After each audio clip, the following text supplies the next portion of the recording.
பெற்ற மகன் முன்பு சரிந்து கிடந்த தந்தை, "அப்பா எழுந்து என்ன பாருங்க" என்று நடு ரோட்டிலேயே கதறி எழும் மகனின் கண்ணீர்.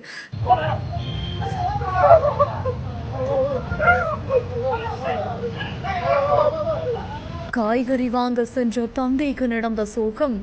திருவள்ளூர் ஜெயநகர் பகுதியில இருந்து காய்கறி வாங்குவதற்காக திருவள்ளூர் மார்க்கெட் பகுதியை நோக்கி லோகநாதன், ஜெகதீஸ்வரி தம்பதியினர் போயிருந்திருக்காங்களாமா. அப்போ திருவள்ளூர் அடுத்த விடையூர் அருகே செயல்படக்கூடிய மண்குவாரிக்கு மண் ஏற்றுவதற்காக அதிவேகமா சென்ற டிப்பர் லாரி மோதியதுல நிலை தடுமாறி அவங்க கீழே விழுந்து லாரி சக்கரங்கள் ஏறி இறங்கியதுல சம்பவ இடத்திலேயே லோகநாதன் துடி துடித்து இறந்திருக்காரு. பெற்ற மகன் கண்முன்னே பரிதாபமா பறிபோன தந்தையை பார்த்து, "எழுந்து என்ன பாருங்கப்பா" என்று துடிதுடித்து கதறக்கூடிய மகனோட கண்ணீர் காட்சிகளும் இப்ப வெளியாகி இருக்குது.